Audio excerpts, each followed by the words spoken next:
جال کو لے لیں. دماغ میں شک تھا، حالانکہ حضور میں کوئی شک نہیں. ایک دن آ کے کہنے لگا کہ بتائیے میری مٹھی میں کیا ہے. تو نبی پاک صلی اللہ تعالی علیہ وسلم نے فرمایا اگر میں نے بتا دیا، کہنے لگا اگر آپ نے بتا دیا تو میں کلمہ پڑھ لوں گا. حضور نے فرمایا میں نے بتا دینا ہے پر تو نے کوئی نہیں پڑھنا، میں بتا دینا ہے. کہ بتائیے. تو حضور نے فرمایا چل سودا کر لیتے ہیں، اگر جو تیری مٹھی میں ہے وہی بتا دے پھر تیرا کیا خیال ہے. تو نبی پاک صلی اللہ تعالی علیہ وسلم نے کہا کیا بھائی ابو جہل کی مٹھی میں؟ تو اس کی مٹھی میں کنکر تھے، کنکروں نے کلمہ پڑھنا شروع کر دیا. جب کنکروں نے کلمہ پڑھا، پتھر تھے وہ، انہوں نے کلمہ پڑھا. ابو جہل نے وہ کنکر زمین پہ پھینکے، کہنے لگا اوہو تیرا جادو تو پتھروں پہاڑوں پہ بھی چلتا ہے. اب جملہ کہنے لگا ہوں سمجھ لینا. ابو جہل گوشت کا آدمی تھا، کنکر پتھر تھے، پتھر کلمہ پڑھ گئے. گوشت پوشت کا آدمی تھا پر کلمہ، کیونکہ یہاں کیا تھا؟ شک. اس نے آگے نہیں بڑھنے دی. گوشت پوشت کا شخص ہو کے پتھروں سے آگے نکل نبی پاک صلی اللہ علیہ وسلم کی خدمت میں آیا.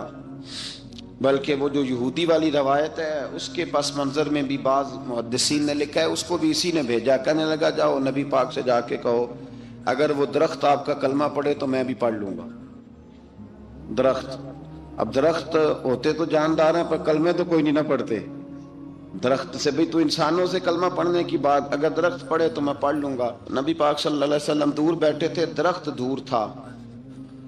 اور امام سیوطی علیہ رحمہ نے لکھا ہے درخت بھی کیکر کا تھا. نبی پاک صلی اللہ علیہ وسلم نے فرمایا اس یہودی سے کہ تو جا کے درخت کو کہہ کہ تجھے نبی پاک بلاتے ہیں. فرمایا میں گیا تو پھر تم نے کہنا جادو کر کے بلایا ہے.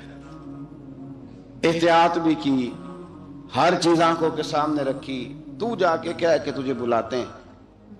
وہ بندہ گیا، جا کے کہنے لگا، اور امام سیوطی نے اس کو لکھا ہے، کہنے لگے اس نے نبی پاک کا نام بھی نہیں لیا، کیونکہ ابو جہل اینڈ کمپنی کو پتا تھا کہ مصطفیٰ کے نام میں بھی بڑی برکت. خالی نام بھی نہیں لیا. کہنے لگا درخت وہ جو سامنے بیٹھے ہیں نا وہ تجھے بلا رہے. نام نہیں لیا حضور کا. وہ جو سامنے بیٹھے ہیں نا، جاءت لدعوتہ الاشجار ساجدۃ. امام بوصیری کہتے ہیں درخت آیا اور سجدہ کرتا ہوا، زمین چیرتا ہوا آیا. کس طرح آیا؟ پہلے آگے جھکا، پھر پیچھے جھکا، دائیں جھکا، بائیں جھکا. یہاں بھی لکھنے والوں نے لکھا ہے کہ وہ نہ درخت اپنی جڑیں اکھیڑ رہا تھا. جب چلنا تھا نا اس نے حضور کی طرف آنا تھا تو آگے دائیں بائیں ہوا، جڑیں اکھیڑ رہا تھا. لیکن ہمارے استاد جب ہمیں یہ روایت پڑھایا کرتے تھے تو کہتے تھے جڑیں نہیں اکھیڑ رہا تھا. جب اس نے سنا مجھے نبی پاک نے بلایا تو اسے وجد ہو گیا تھا، وہ جھومنے لگ گیا تھا، جھوم رہا تھا. حضور نے مجھے بلا لیا. جاءت لدعوتہ الاشجار ساجدہ. تو درخت آیا، اس نے آ کے نبی پاک کو سجدہ کیا. لکڑی کا بنا ہوا درخت ہے. سجدہ کیا. سجدہ کرنے کے بعد درخت اٹھا اور اٹھ کے اس نے نبی پاک کا کلمہ پڑھا. وہ جس کو ابو جہل نے بھیجا تھا نا یہودی، وہ درخت کی حالت دیکھ کے کلمہ پڑھ گیا. وہ کلمہ پڑھ گیا، لیکن یہی بے ایمان کہنے لگا ہوئے ہوئے ان کا تو درختوں پہ بھی جادو چلتا ہے. لا ریب فی، شک قرآن پاک میں، لیکن اگر بندے کے دماغ میں ہو اس کا علاج ہے کوئی، ادھر ہی شک بیٹھ جائے. میں سادی مثال دیتا ہوں کہ سامنے دیوار صاف ہو لیکن گرد اگر آئینے پہ پڑی ہو. دیوار صاف کرنی چاہیے کہ اینک کا شیشہ صاف کرنا چاہیے؟ ساری زندگی لوگ دیوار صاف کرتے گزار دیتے، ساری زندگی تراش خراش کرتے گزار، اپنی مرضی کی پینٹنگ کرتے گزار دیتے ہیں، پر اپنی آنکھ کی پتلی صاف نہیں کرتے. آنکھ کی پتلی صاف نہیں کرتے. کسی نے حضرت رومی سے کہا تھا حضور دنیا میں کوئی اچھا ملتا نہیں. فرمانے لگے تھوڑا رونا شروع کر تاکہ تیری پتلیاں وضو کر لیں. وضو کر لیں، وہ انہیں پتہ چل جائے کہ کتنے صاف ستھرے لوگ دنیا میں پائے جاتے ہیں. ابو جہل پھر آ گیا، کہنے لگا اگر آپ چاند کے 2 ٹکڑے کر دیں تو میں کلمہ پڑھنے کو تیار. اچھا یہاں بھی بڑی مزے کی بات ہے. اللہ نے پہلے کہہ دیا نبی پاک کو کہ ان الذین کفروا سواء علیہم اانذرتہم ام لم تنذرہم لا یؤمنون. محبوب یہ جن کی قسمت میں کفر ہے نا، آپ انہیں ڈرائیں چاہے نہ ڈرائیں، یہ ایمان نہیں لائیں گے.